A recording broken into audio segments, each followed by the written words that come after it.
Hiya, and welcome to the Student Cinema's first video. I'm Alex, the website creator, and I thought that I'd give you a bit of a rundown on some of my favourite films so you know what to expect from the website, what kind of things I'm going to be reviewing, previewing, what gets me going. So, if you're anywhere near as good or bad at budgeting as I am, you're going to be nearly broke, which is why most of the films that I review aren't films in cinemas.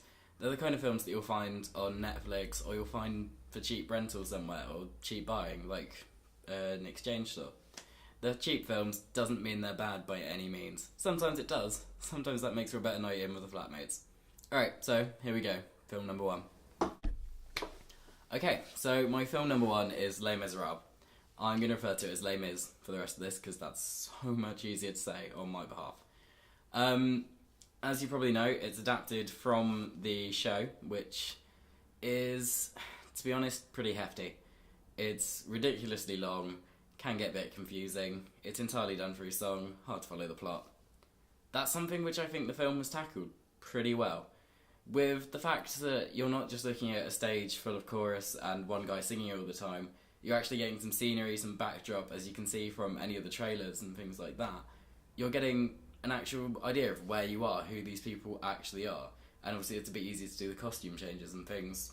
So, generally, the film was a lot easier to understand. If you didn't like the musical, don't let that put you off.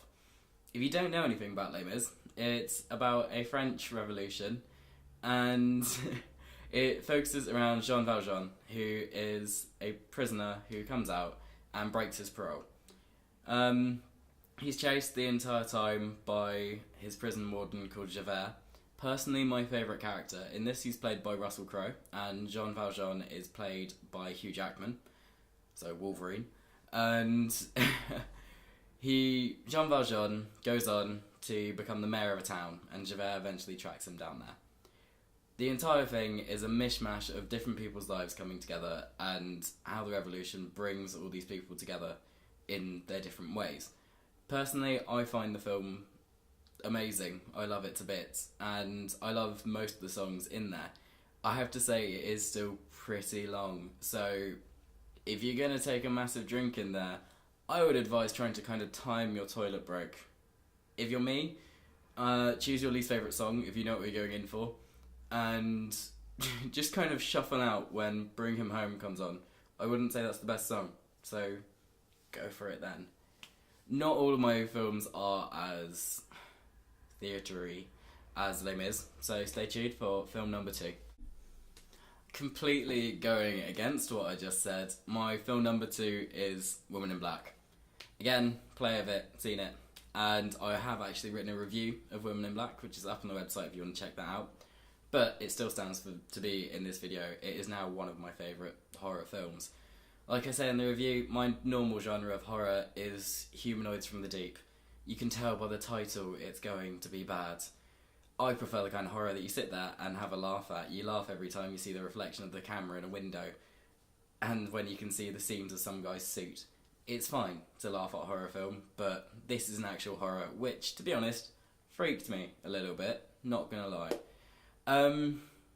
Like I said, based on the theatre version of it and the book that came before that, it's the story of a young lawyer who goes out to a haunted, he doesn't know this yet, house in the middle of nowhere.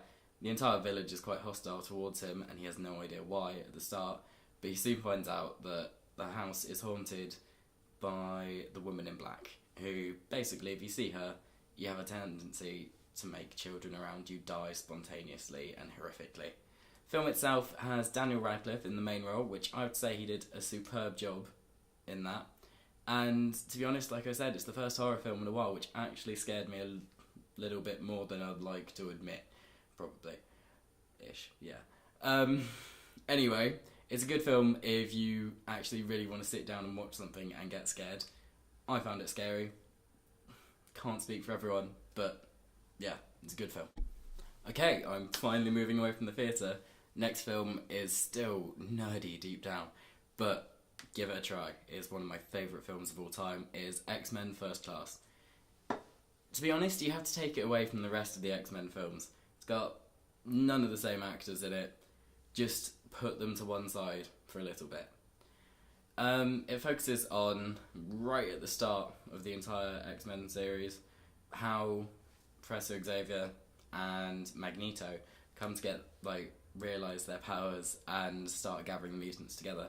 It's set back in the Cold War, and it is one of the best plot lines I've seen. I actually found myself halfway through the film thinking, I'm actually really into this, which is strange because normally I can sit back and watch a film and kind of analyse it a little bit. I enjoy watching it, but for this one I actually had to stop myself and say, this is a good film. This is a really good film.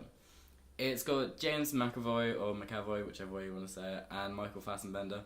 And it also was the first film that I ever saw Jennifer Lawrence in, who is better known as Katniss Everdeen from The Hunger Games.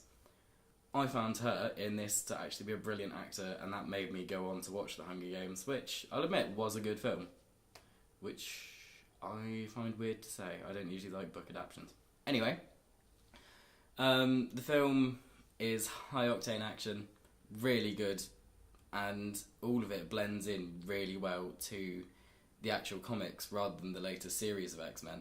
One thing, if you're a bit picky like I am, there's little jumps. The reason I said to separate it from the other trilogy is because there are little time skip problems where obviously they weren't made to be a prequel and a later series, such as the fact that you see Professor Xavier in the First Class in a wheelchair with hair, and then later on in the original series you see him walking about with no hair, which kind of doesn't make any sense. But, you know, we put that behind us. It's a great film regardless. Okay, moving away from nerdy and theatre and everything I've said before. Kind of a big moment for me. We're moving on to my next film, Fight Club. If you haven't seen it, it's brilliant. If you ever need a film to watch on a lads' night in, or just a film with a couple of guys, not lads, let's put that out of the way. It's a brilliant film. It's about two guys who basically find themselves fed up with their lives and in a car park just say, punch me. They get such a kick out of the adrenaline rush from it, they start a club secretly, and basically they go there and beat the hell out of each other. More people join, it grows in popularity and spirals completely out of the control of what they could have imagined. It is a brilliant film. It has Helena Bonham Carter in it, who is also in Les Mis, so that's my one link back there. And it also has Brad Pitt. Gonna have to check that one. Damn, I was right, Brad Pitt. Good. He just looks very different in this. Anyway, it's got a brilliant set of actors, and the plot, without giving anything away if you haven't seen it, the plot spirals off in a direction you would not have guessed.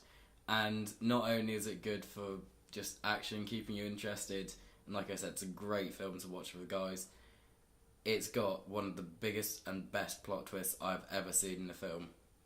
Enough said. Okay, before I tell you what this film is, I will explain the circumstances under which I watched it.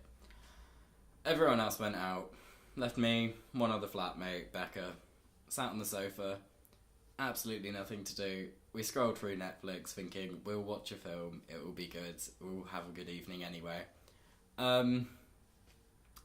We scrolled through Netflix, we found a film. We watched Cloudy with a Chance of Meatballs. Kids film, but actually we sat down just thinking, we'll put it on for a laugh, we can talk over it, it'll be fine, it's background noise. No, we sat there and we watched, and it was funny.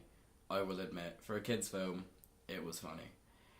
If you need something to chuck on in the flat when you're bored, if you need a laugh, I cannot stress how good kids films are for that. Chuck on an old Disney film and it will be the most bonding experience you have with your flat. Cloudy with a Chance of Meatballs has Neil Patrick Harris as the voice of a monkey. Not the biggest role in the world, but it was enough to make me love him even more as an actor. Okay, that is about it for now. Those are my top 5 films at the moment. Weird choice, I know, but they are the ones I've watched most recently and love. If